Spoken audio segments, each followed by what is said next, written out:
Greetings everyone and welcome to the Vintage Sewing Machine Garage YouTube channel. I'm making a video today because it occurred to me as I was first working on the Singer 99K that you see here that is almost ready to have its debut.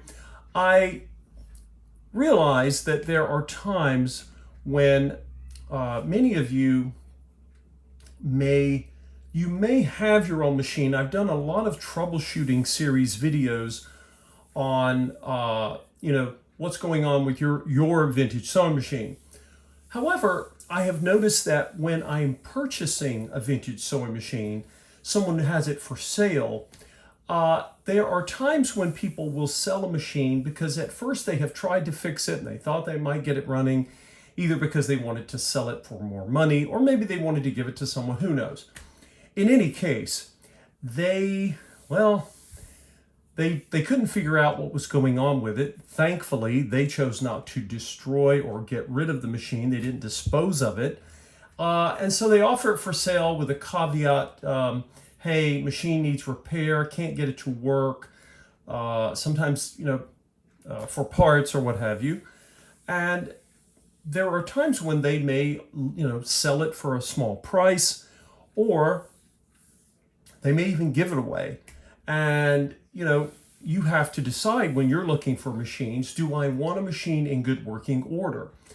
Now, if you're mainly looking to use a vintage sewing machine and you're not really interested in having to do any work to it, then you would purchase a machine either from someone like myself. There are other people out there who restore or, conserve and fully overhaul vintage machines. Or maybe you find one that someone says, hey, this machine is running, runs good, might need a little care.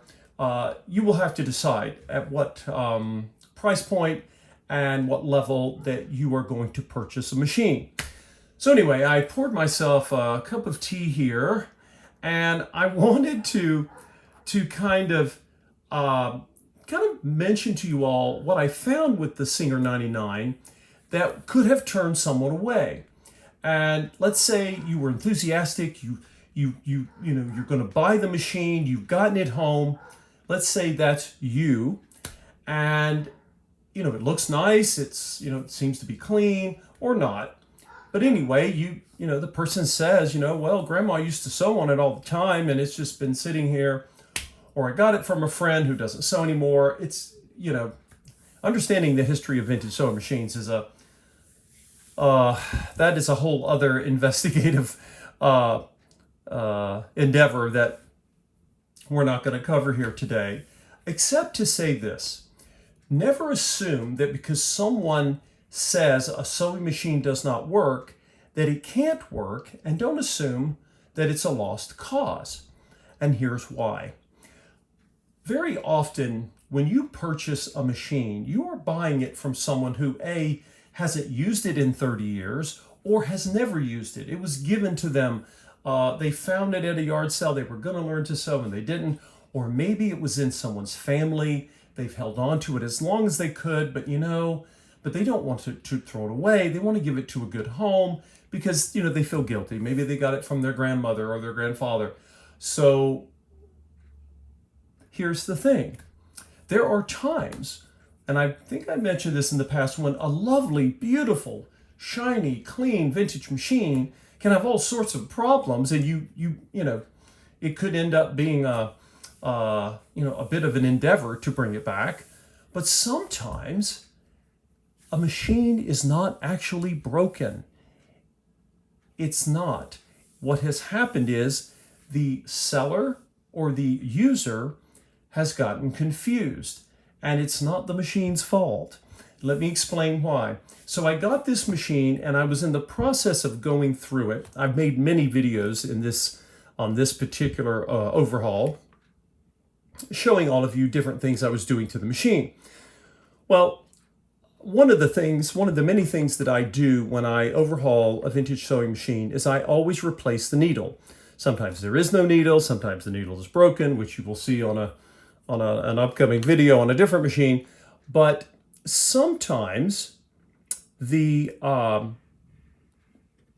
needle is there, And I never use the old needle because I don't know if it's more recent or if it's dull, or I just don't know. I don't even know very much at all.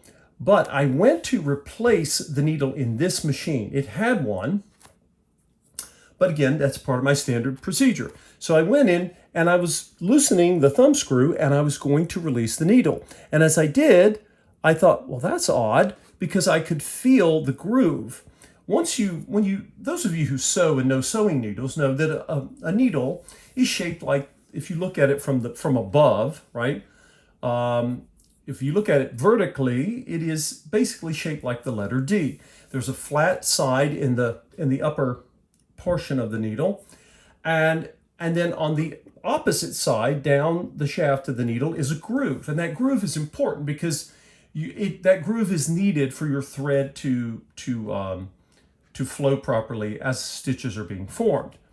Well, I knew something was off. Why? Because I know this machine. I know that most vintage machines do not have needles with the groove on the right. There were a few Singer designs, legendary designs, the Singer 301, the Singer Featherweight, and they had shuttle and bobbin hook designs where the needle actually does thread from the right to the left, okay? And if this had been a 301 or a featherweight, that would not have surprised me. But it surprised me here. I thought, well, that's not right. Because the Singer 66, the Singer 99, the Singer 185, these machines, like the vast majority of vintage sewing machines before the 1970s and 80s, they all thread from the left toward the right. And so does this one. And I thought, oh, well, someone's got the needle in backwards. Now, the needle being in backwards, it will go up and down, but it will not form a proper stitch. It will create a mess. And you might think, oh, I just bought this machine and I put the needle in. If you didn't know better, you might think, well, I put the needle in the same way it was. Don't assume it's in there correctly. I was fortunate to catch it because I touched so many of these machines. But remember, the machine is not broken. It's not the machine's fault. And it doesn't have anything, it's not artificially intelligent, quote unquote. It's not going to tell you. It expects you to have done your research, to know. If you don't know, you certainly look at the manual. You find out how the machine is set up and to be operated properly. So that is just one of many potential issues that you can have with a vintage sewing machine.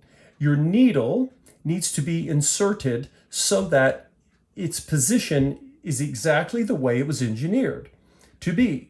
So if you have a machine such as some of the Kenmores in the 70s and many of the Japanese machines from the 80s, from then on, and I think you'll also see this in some of the older Berninas, they were setting the needle so that it would thread from front to back, right? So you would actually feel that groove on the front, flat side would be on the back. And eventually all modern sewing machines do thread that way today. There was a transition during that period. And it is easier. It's easier for me to see, but this is the way vintage machines were done in the past. The vast majority of machines before those 1970s and 80s models, where they took to what is now the modern standard, the vast majority of vintage sewing machines, they would thread from the left to the right with a few exceptions. So again, just talking about needle threading today. So you have to have your needle in the proper position. And of course, as always, when you're inserting your needle, you loosen the thumb screw, and you have to loosen it just enough. You don't have to take it out, just loosen it. And then when you insert your needle up, make sure that you have inserted it all the way. If you haven't loosened the thumb screw enough, you may think you've inserted it, but the thumb screw is blocking you. And that means your needle will not be in the right position. And even though you have it threaded properly, it will need to be in the proper position vertically, which is to say, When the thumb screw is properly loosened and there's space in this opening, your needle goes up all the way until it stops. And then you hold it there, and then you tighten your thumb screw and you're good to go. So again, just a helpful hint here for those of you. I'm going to make more videos because there are other areas where, again, it only takes one thing to be off on a vintage machine and it will either not sew at all, it will be very unhappy and cranky, and it will not sew a stitch, or it will create a mess. And you will think, oh, my machine is broken. There's something wrong with this machine. No, there's just something a little askew, because there's something askew with the person who's attempting to use it, right? Because you didn't know any better. And, you know, if I hadn't looked at as many of these machines as I have, I wouldn't know better either.